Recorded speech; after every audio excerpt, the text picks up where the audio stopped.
أعوذ بالله السميع العليم من الشيطان اللعين الرجيم. بسم الله الرحمن الرحيم.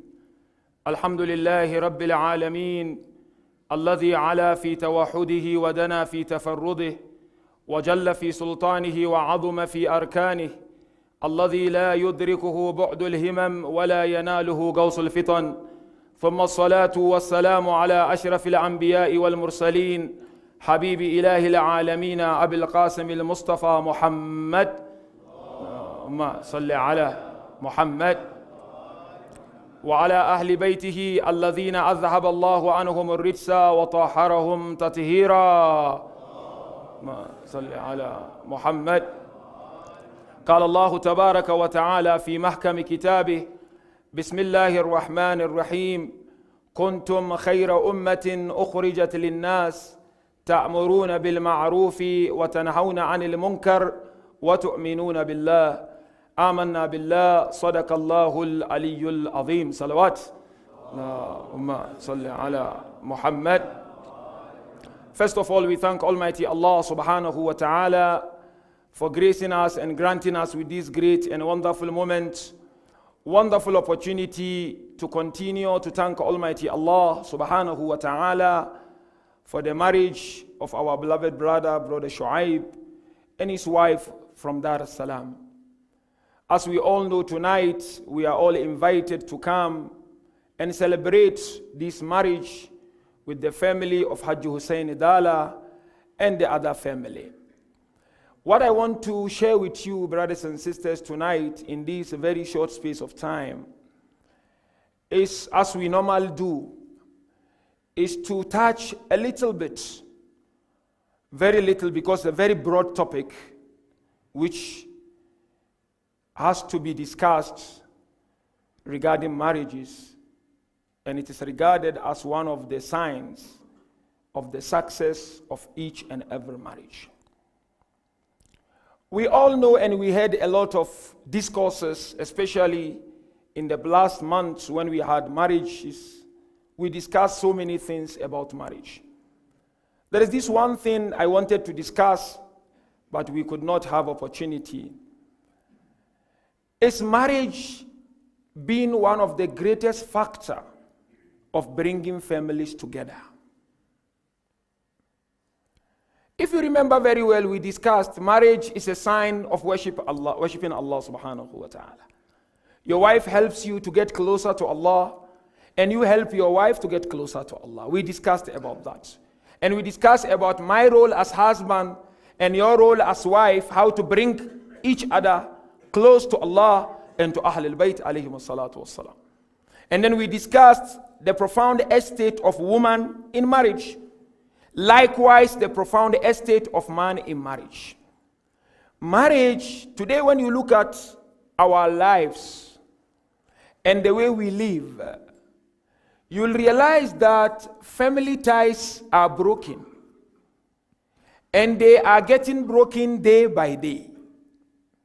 When Rasulullah taught us in one of his very beautiful tradition that one of the essence of marriage is to bring family together and to make them very strong so that they will enjoy out of that bond.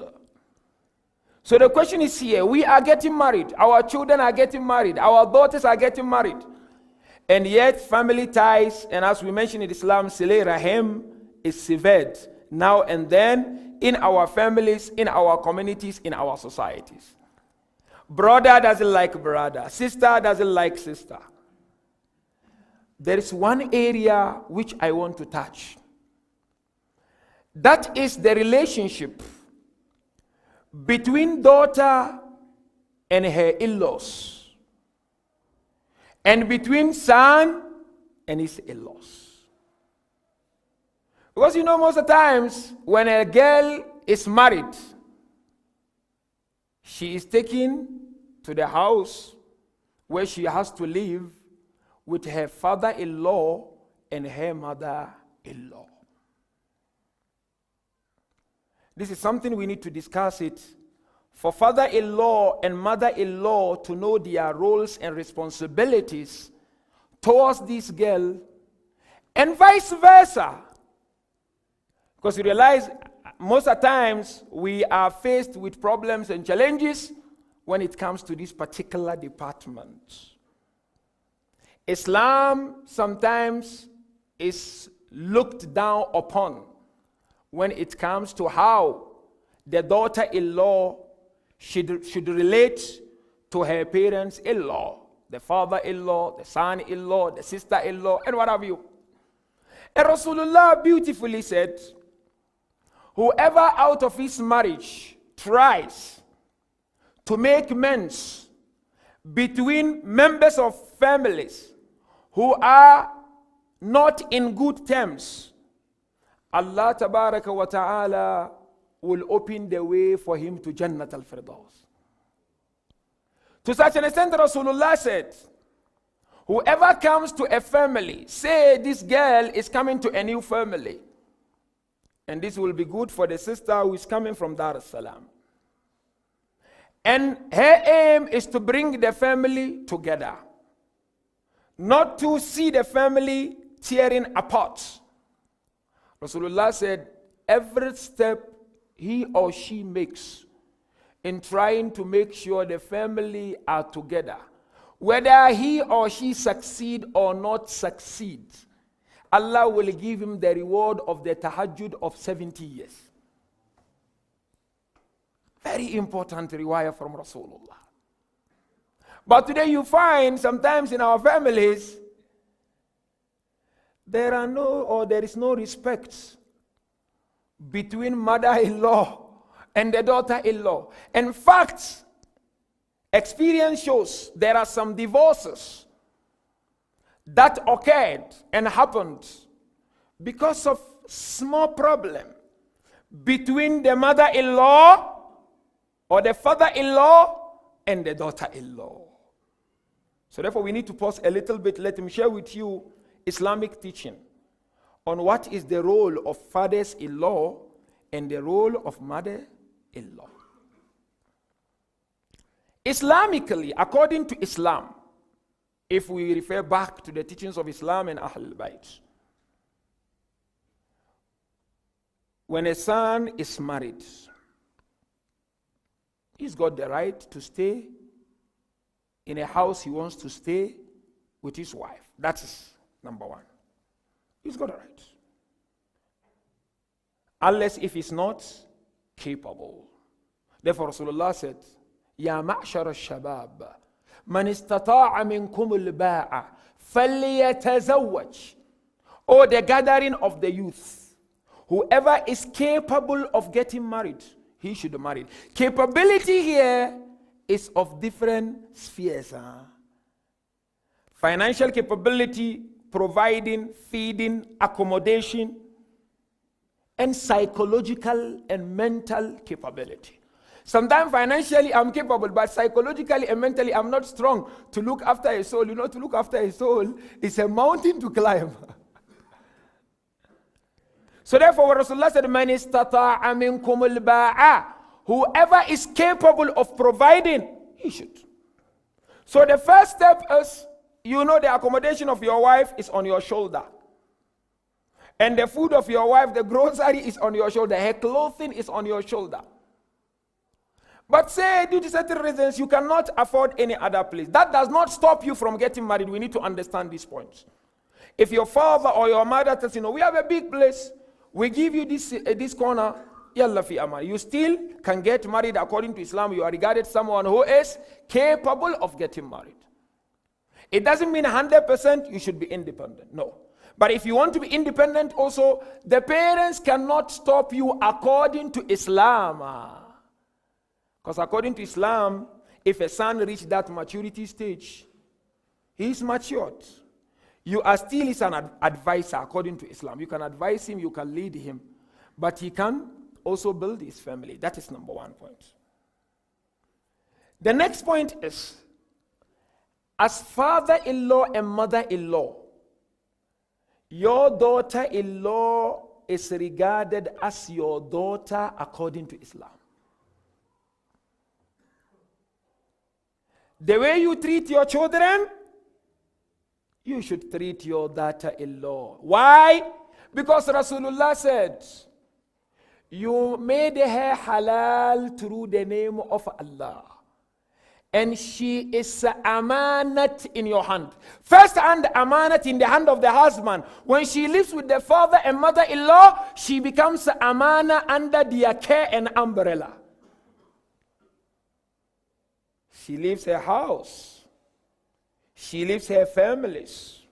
So once you are all under one umbrella, she is amana to you.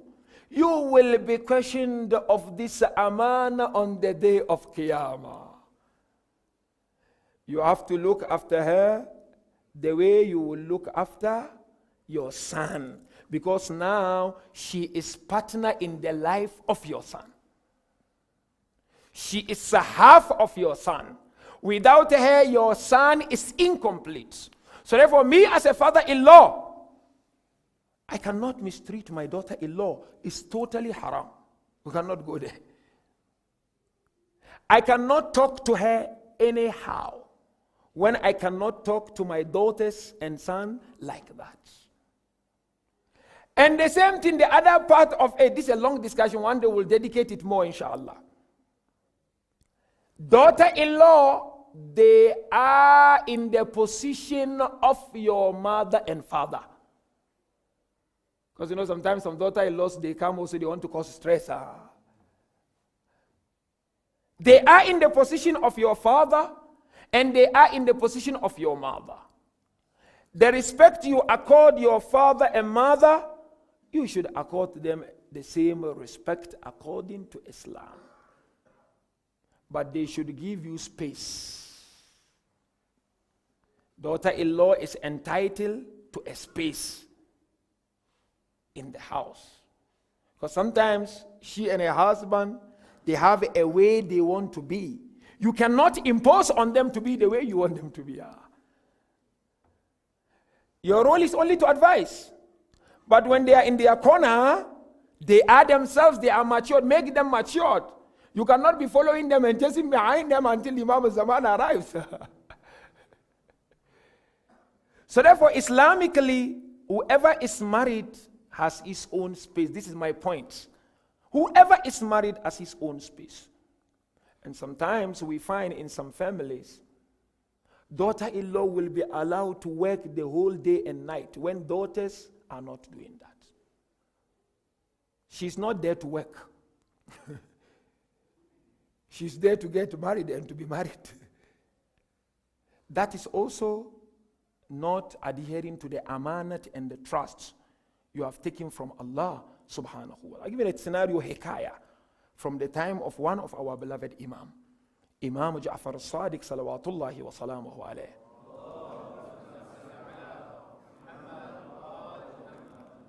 A person got married. This is a very typical example. And he brought this young girl to the house. But the house is a family house. As we have it normally, most of us, we have a family house. So they started having problems, the daughter and the in-laws. So they referred everything back to our beloved Sif Imam. Sif Imam looked at the father-in-law and mother-in-law, and he told them, fear Allah in this girl, because she's amanat in your hand, and you'll be questioned about it the way you treat her. Then Imam said to them, you have assumed the position of your son, so therefore that amanat you will be questioned about. And he looked at that girl. Fear Allah in the way you treat them. They are like parents to you. Respect them. Talk to them in a nice way. Talk to them in a good way. Then lastly, Imam looked at them and said to them, give her space in the house. Space means she needs to have some comfort also. So therefore, we those who are living together is good. There is no problem. It's not haram. There is nothing wrong with that. But you should live according to the teachings of Islam. She's married and she's got space to discuss something with her husband. You cannot be following them behind their door. You want to listen what they are saying. And sometimes also we find some of the daughters-in-law, they put husbands in corner. whereby there is a jealous between the mother and the daughter-in-law. If the mother see the son with the daughter-in-law, she said, why are you spending a lot of time with her? It happens. I've got some of this scenario, practical scenario. And if you see the daughter also see, why are you spending so much time with you? Definitely, Islamically, when a daughter is married to a son, she's got more space than the mother in terms of what they share with the husband. And the respect and the obedience to the parents is also on his own place. But she needs more attention, this girl, that you bring from. Once there is this rapport, then there will be respect in the house. And there will be blessings of Allah subhanahu wa ta'ala in the house. But if this respect is not there in the house, that is where you find problems coming.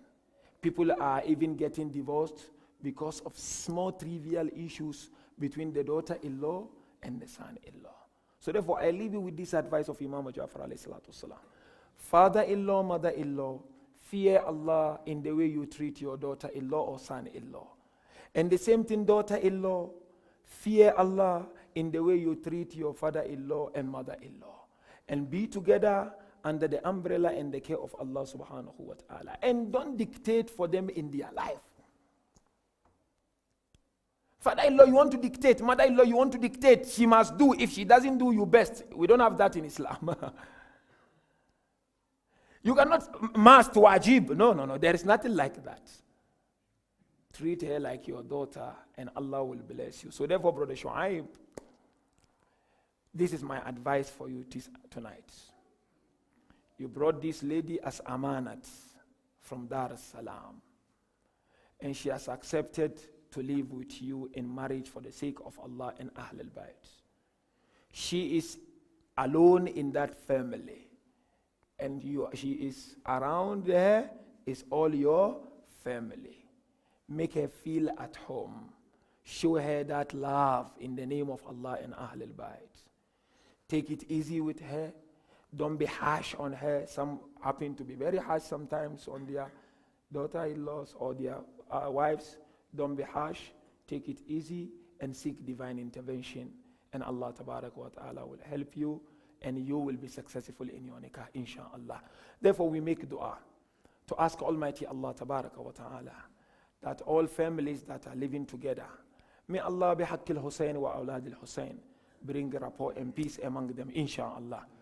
Whoever they may be encountering, whatever the challenge might be, bihaqqi al-Husayn, may Allah subhanahu wa ta'ala help them to get solutions to their problems, inshaAllah. Those who are living together and they are at peace, enjoying without any problem, may Allah subhanahu wa ta'ala continue to let them enjoy and enjoy and enjoy more, inshaAllah.